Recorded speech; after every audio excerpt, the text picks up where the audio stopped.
Hello and welcome to Grow Your Yoga. My name is Todd McLaughlin and I'm here every Thursday at 12 p.m. Eastern to answer any questions that you have about your yoga practice. If you have any questions or comments, drop them in the message box below and I will happily answer them at the end of the demonstration. Today, this video is about yoga with spondylolisthesis. So this video is either for yoga teachers that would like to be a little more educated as to how to work with students that have spondylolisthesis. And this also is for those of you that have spondylolisthesis and you're curious about, can I practice yoga and how do I go about a yoga practice to help alleviate some of the discomfort and pain that's associated with it. First, what is spondylolisthesis? So spondylolisthesis, sponda references the spine and lolisthesis references a misalignment of a vertebra where the vertebra can either slide forward, backward, or to one side or the other. So today I'm going to focus primarily on lumbar spondylolisthesis. And so basically here I have a skeleton to kind of show that we have, he's in a deep back bend right now. So basically there is our discs, which is the space in between each of our vertebrae.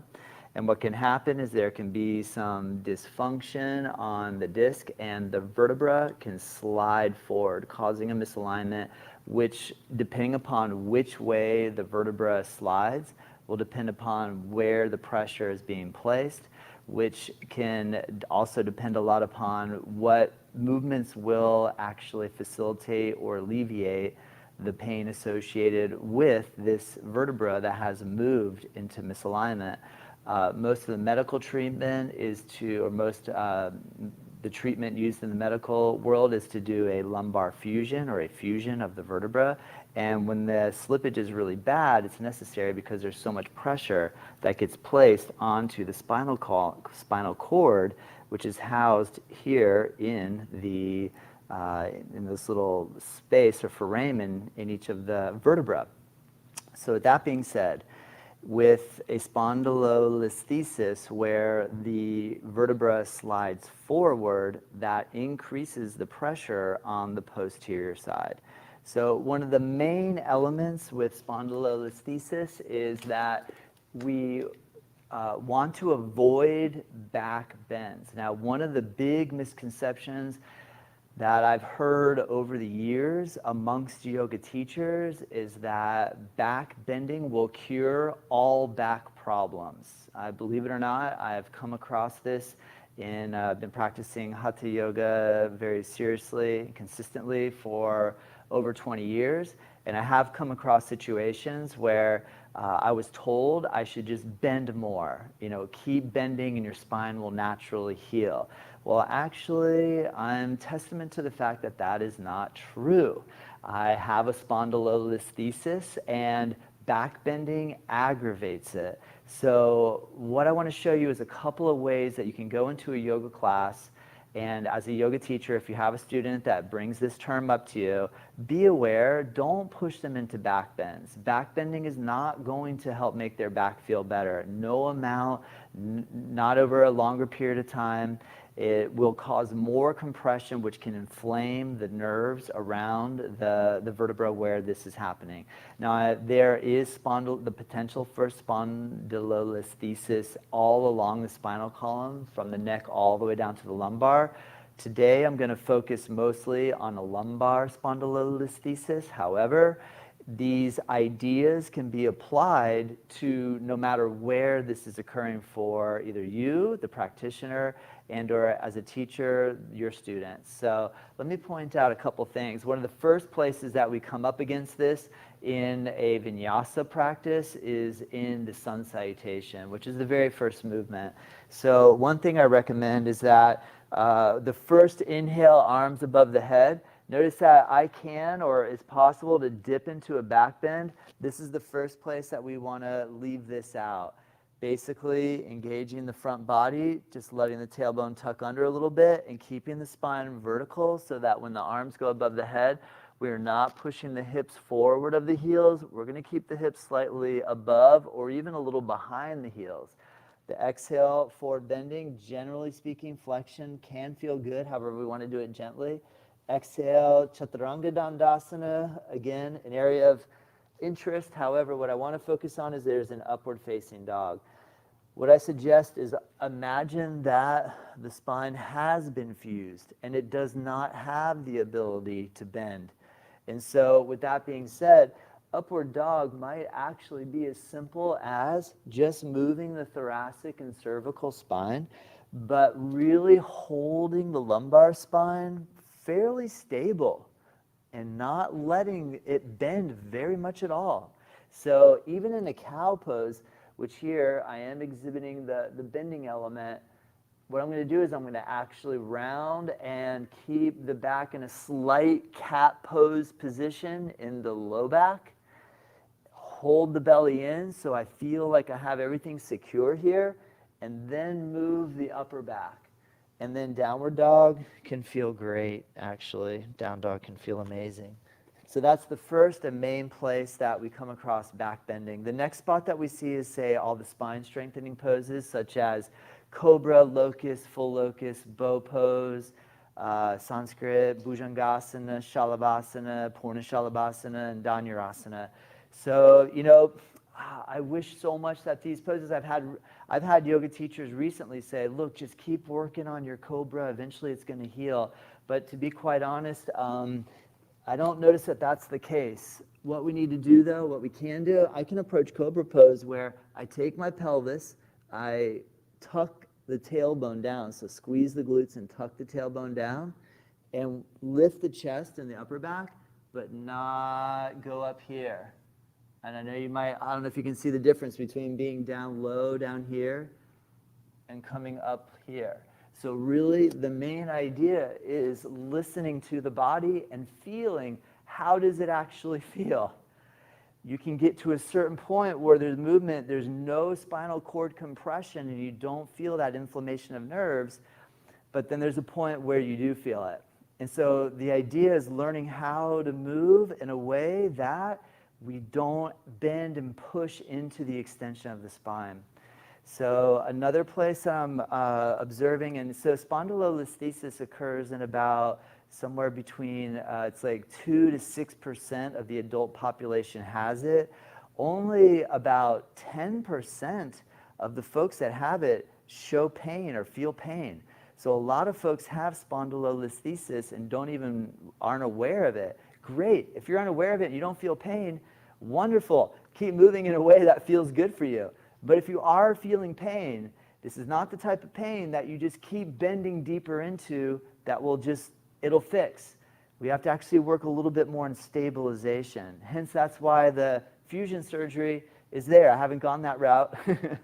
But, you know, I'm trying to learn how to do this naturally, keep the engagement and hold it really stable as much as possible. All right, another place.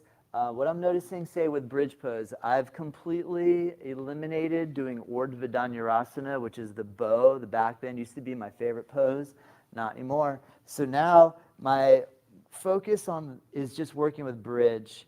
But instead of pushing the hips up and just sending an extension or a bend into the low back, I'm going to keep my ribs, front ribs. And so the pelvis, I'm going to do a posterior tilt to open the space on the back, can still lift the hips off of the ground, but just avoiding actually extending really deep in the lower back. So what we find is that this requires incredible attention to detail, and you really have to be incredibly patient. Yes. And so with that being said, also build a lot of strength. So now, instead of just trying to loosen the body, in some respects, stiffen the body, which goes against a lot of what we think with yoga. We think yoga is all about flexibility. People tell me all the time, I can't do yoga because I'm not flexible. But when we really start looking at where the pain is starting to manifest in the body, there's a way that we actually might want to stiffen to stabilize. So again, another pose, camel. Honestly, really not bending at all and pushing the hips forward, keeping this slight flexion in the lumbar. And if there's the ability to hold the stability in the lumbar and actually move the upper back, wonderful. But the whole time, focus is keeping the hips slightly behind the knees, because every time it goes a little bit more forward like this is where we get into a little bit of trouble.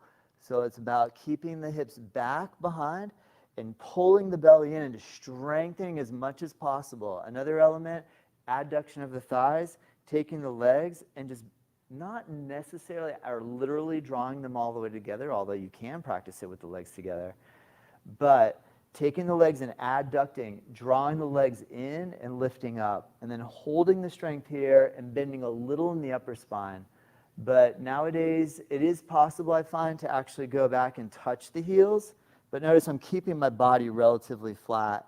I'm not trying to extend and press the hips forward. So this is another big one. The other main thing that we want to be aware of is twisting motion.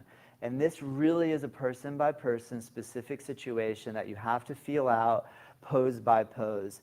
One of the things that it's recommended to avoid is doing these sort of abdominal strengthening poses where we're rotating to our infeel on either side.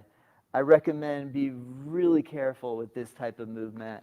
So in yoga, we have poses such as Mrityasana C, where we work with a twist. Now it's possible, again, to keep a relative even alignment here and work up into the rotation of the upper spine. But what we want to be alert and aware of is doing deep flexion in the spine and doing a really deep twisting rotation motion. So the idea is to actually anteriorly tilt the pelvis so that the spine is a little more upright around the lumbar vertebra, and then when the rotation happens, isolating the movement into the upper spine. So again, we're building and cultivating strength here in the musculature. I would just like to bring up the fact too that we could have a spondylolisthesis in the neck. And so then the same general rules would apply. You could do the movements of the back bend, but just keep your head in a position where you're not cranking it back. And again, it all depends upon which way the vertebra has slipped. If the vertebra has slipped forward, then the back bend element is going to overly compress the spinal column. If the vertebra has slipped backward, then forward flexion is going to overly compress the spinal column. So having some insight from an MRI as to know exactly which area we're working with and which vertebra has moved will give you a ton of insight into how you're going to be able to still structure your yoga practice. Now, yoga can be coming into meditation pose and holding meditation pose, which feels great for a little bit of time. But sometimes when the nerves are inflamed, it's difficult to hold really stable and steady for a long period of time. And I've learned this the hard way too. You know, a lot of times you try to be the perfect yoga practitioner, and I got to hold longer, I got to bend deeper. No. I think that's what we are shifting toward, is realizing that that doesn't make any sense.